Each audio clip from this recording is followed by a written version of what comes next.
Coach, we're going to start with David Lake from 24/7. David, go ahead. Hey, Coach, want to ask you about FSU's defensive line. Seems like it's one of their strengths on that side of the ball. And what impresses you about? I'm here. Sorry. Okay, sorry. What impresses you about what they've shown on tape? And then, if you don't mind, like, how do they maybe compare to other D lines you guys have seen this year? It's a great question. I think first of all, I think Adam's done a great job there in from year 1 to year 2, really transforming that side of the ball. They're a completely different unit when you pop on the film this year than they were a year ago. They did bring in a lot of transfers, but that defensive front, it may be as good as we've faced. It's definitely the best we've faced probably since Michigan State and Alabama. The Jermaine Johnson, number 11, he's a problem. Fabian, I think he's number 0, and then Cooper, who returns. Those guys inside are a problem. Kier Thomas, who came from South Carolina. They're starting 4 really good, but the 4 they got behind them, they have a lot of size. They're playing physical. They're use their hands well. So it's definitely, I think, as good of a unit we've seen at least since Michigan State, and maybe, till we get on the field. And I think they may be twitchier and have a little bit better pass rush get off. So it starts up front with those guys, but they play well everywhere. They've improved. Jamie Robinson, the safety nickel, is a really good player. He's a transfer in, and then they've still got Dent and Brownlee and some other guys on the back end. So I think you can also see a big difference in like their first 4 games of the year and like their last 4 or 5 games. They've simplified their scheme. Their guys know what to do. They're playing hard. They're playing with a lot of confidence. And you can argue the last 3 or 4 or 5 weeks, they've been playing as good as any unit in our league. So it's going to be a great challenge. And along those lines, the last 3, 4, 5 weeks, your O-line has pass protected well, right? Do you feel like it's going to be a good test of where they're at? Yeah, there's no question. Those guys are playing a lot of confidence and playing well together, but specifically Johnson and Thomas on the edge, but their inside guys, can really get some push too. It's been a while since we've faced this kind of challenge. So it'll be really good to see how our guys respond. Coach, we'll go next to Manny Navarro from The Athletic. Manny, go ahead. Hey, Rhett, congrats on the last 3 wins here. Curious as far as Rooster. I know he says he can carry the ball, 50 times a game or whatever if need be, but obviously Coach mentioned, you need to kind of get some of the backups involved, maybe just to help preserve Rooster's body some. Where is Stat Franklin? I know Miami fans are clamoring for him. He's a hometown kid. Is he progressing at all, where maybe you think he's going to get more involved? And then Cody Brown, I know he runs the ball well, but just where do you think he is in his development here? Yeah, obviously Rooster was kind of a warrior for us on Saturday, carrying it over 30 times. That's a lot for any back, and he was tough, and it probably hurt us a little bit down there at the stretch on some of that short yardage stuff when he wasn't as fresh as we needed him to be. And no excuse, we should have picked it up, but we do need Cody and Thad to raise their level to the point that we can try to take some of that off of Jalen. And we have confidence in those 2 guys. So, they're going to be competing this week for that opportunity. And we'll see what other options we have to try to, we want to get the ball to Jalen a lot. It's a good thing, but there is a fine line between overworking him and keeping him fresh and keeping him effective and keeping him healthy. So, for whatever reason, Cody just wasn't seeing it as like he normally does the other day. And so Thad hopped in there and had a couple plays for us. And like I said, you're getting to week 10 now. Cody's played some ball. Thad's been with us now for 3 or 4 months. Those guys, we need them to step up and take some of that load off. And we fully, we're going to give them that opportunity to compete this week to do it. And like I said, we fully expect one of those guys, if not both, to raise their level and be able to do that for us. Coach, we'll go next to Kobe Price from the Sun Sentinel. Kobe, go ahead. Hey, Rhett, kind of following up on some earlier questions about the offensive line. Got a couple questions maybe. One, it seemed like when Jalen ran to the right, going towards more Jarrett Williams side, it seemed like he had more of explosive plays. I guess, what has Jarrett brought to the offensive line since, being brought back into the starting unit from both, I guess, a run blocking, but also pass blocking standpoint? Yeah, Jarrett's been playing really well. I think, you look at Jarrett and DJ, who were on that right side of the line for us most of the year last year. And I think both of those guys are playing at a much higher level than they did a year ago at those same spots. And, Jared's long. I mean, Jared's almost 6'7", and he's played a lot of ball. I mean, he's by far the oldest guy here, maybe in college football. And so I think just that experience and his second year and what we're trying to do here, I think he's playing with a lot of confidence. As far as the right and left side of the line, I'm not saying you're wrong. I hadn't noticed that. I mean, it may have just been coincidence. It may have been because, Jared's play, but, he's definitely been very consistent for us, these last 4 or 5 weeks. And obviously this week's Florida State week. What have you learned about this rivalry that you may not have known before, now that you're on the inside of it over the past, I guess, year and a half? Yeah, it's everything. I mean, it's the game. Everybody knows their number. I've played them twice before in my career. Once was last year and once was in 2013. Never played them at Doak Campbell. I know that place is going to be an incredible atmosphere for us to go in and try to compete. And but just the history of this rivalry, the tradition of this rivalry, and the importance of it to us, to our players, to our school, to our program.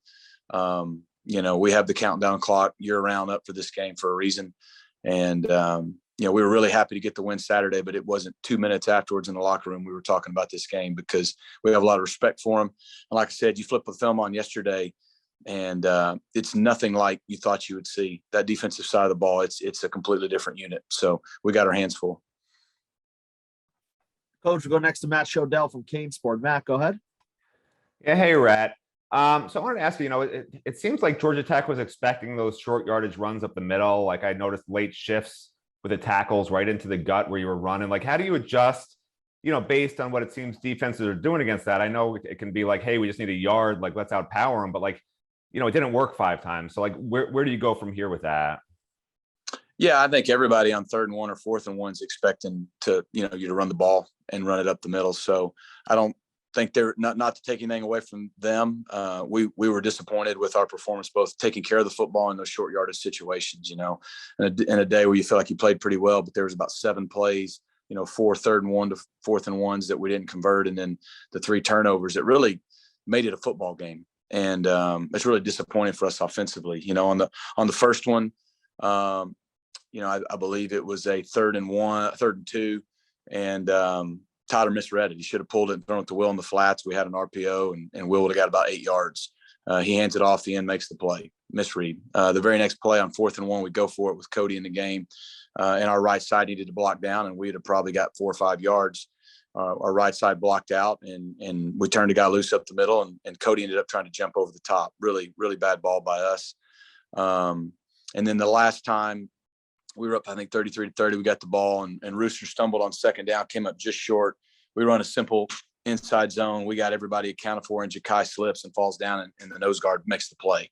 It wasn't anything they'd done. It's just unfortunate. And then again, on 4th and 1, we run a different version of a similar play with a read, and they blitz the guy off the edge. And if Tyler pulls the ball, he's at least getting 20 yards, may score. He didn't pull the ball, and the guy tackled the back. So it wasn't a schematic issue. It was an execution issue. Now, to your point, can we do some things to maybe take some pressure off those guys and give a little more relief? Yes.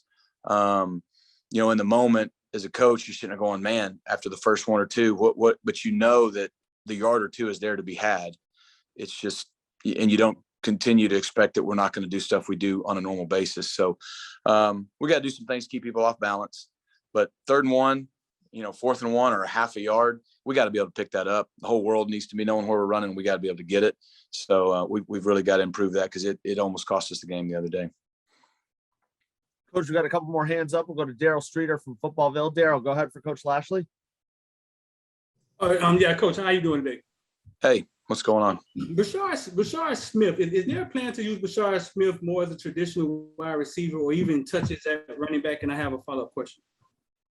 Yeah, and we go into the game with several touch options for Bashard, and like I said, the last few weeks we've been playing really well, and it just never got into the flow. We got him in there the other day, and he's kind of a lightning rod for a defense. They know when he's in, there's a good chance he's getting the ball because I think it's a twofold thing. I mean, first of all, I think Bashard Smith is going to be an electric elite player here. We're fired up about him.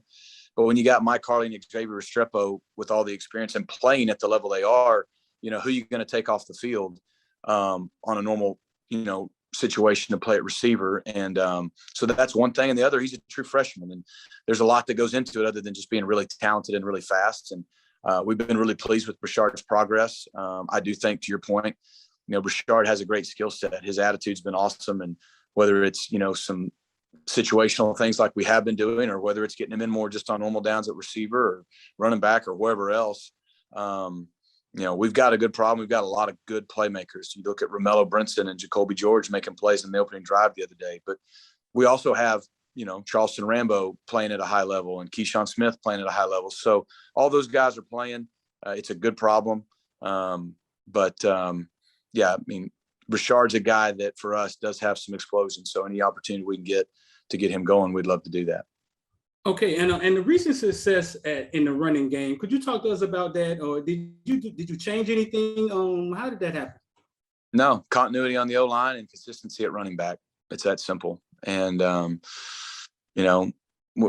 obviously we're throwing the ball well, so we've got good balance. That always helps. You get better run looks to run the ball into, I think. But again, since I've been here, we've had injuries and all kinds of things at running back. And this is probably the longest stretch with Jalen for about 4 weeks, 5 weeks that we feel like we've had, a guy with some explosion that's been healthy and consistency. And same thing with the O-line. I think those guys all deserve a lot of credit. They're playing with a lot of confidence. And, that balance has really helped us. And again, I think we're finding our identity offensively. We've done a better job, spreading the ball around and throwing the ball. And that has obviously helped us run the ball at a better rate, obviously, other than short yardage the other day. Okay, thanks. Coach, last one for you. We got Susan Miller-Degnan from the Miami Herald. Susan, go ahead. Hi, Rhett. My internet has been down, so I hope you can hear me okay. But Gotcha. Is this regarding Tyler Van Dyke? Do you think this game, and I'm sorry if you were asked this already, but is this game different, do you think, because of what you know about this rivalry, his first game in Tallahassee, constant war chant, or do you expect him to stay as cool as he previously has been? And the second part of that is, what is the biggest area in which he needs to improve on now? I definitely think it's different. Because it's Miami, Florida State. And I think it would sound like great coach speak to say it's another game, but it's not. This is Miami, Florida State. And I've been really blessed to be here now. This will be my second game in this rivalry. I've coached in 6 Iron Bowls. And when you play in those type of games, there's just an electric atmosphere, especially on the road, that it's just different. A lot of these guys grew up playing against each other, recruited by both schools. So there's just a different level of intensity and urgency, and you feel it in pregame warmups. You just feel the difference. I felt it here last year before our game, and that was in a COVID year where there was hardly anybody in the stands. It's just, there's a difference. So to say that this is just like any other game for Tyler or any of our guys would be just kind of coach speak. However, I do think now that he's got, 5 straight league games under his belt, he's playing with a lot of confidence. He just got to go out and keep doing what he's doing. He doesn't have to be perfect. He's not going to be. Just keep playing with confidence. He's seeing everything really well right now. Keep giving guys opportunities and just distributing the ball. And he's done a really good job these last few weeks of bouncing back from either mistakes or misses, whether it be the interception last week at Pitt late, whether it be missing Rambo on the touchdown the other day late in the game that I think we ended up having to kick a field goal and we're still down 1. Little things like that. He's really hard on himself, but he's gotten really good at moving on. And so it's going to be critical in a game like this when the highs and lows, the ebbs and flows of the emotion and momentum are going to be probably higher than normal and felt more than normal, to just move on. When good things happen, move on. And when maybe the place is going crazy because something good happened for them, you got to move on. And, to me, him being, I think, a good example that gives you confidence he's going to do well was when the ball was basically touching our goal line at Pitt and the place was going crazy with 4 minutes to go. And he stands in the back of his own end zone and delivers a strike to Rambo to help us win the game. I think those are things that give you and give him confidence that, he's growing up each week. In terms of what can he do to get better, I still think experience is the biggest thing. Like I said, on 2 of our short yardage issues the other day, one, he could have pulled the ball and ran. Another one, he could have pulled the ball and thrown to Will, and we'd have probably picked him up. And, those are situations, honestly, that we hadn't had yet. A short yardage situation, that kind of play call with the defensive look they gave. And you know, he's really improved over the last 3 or 4 weeks, throwing the ball away, not taking unnecessary sacks, not throwing the ball up into coverage. But he still 2 or 3 times the other day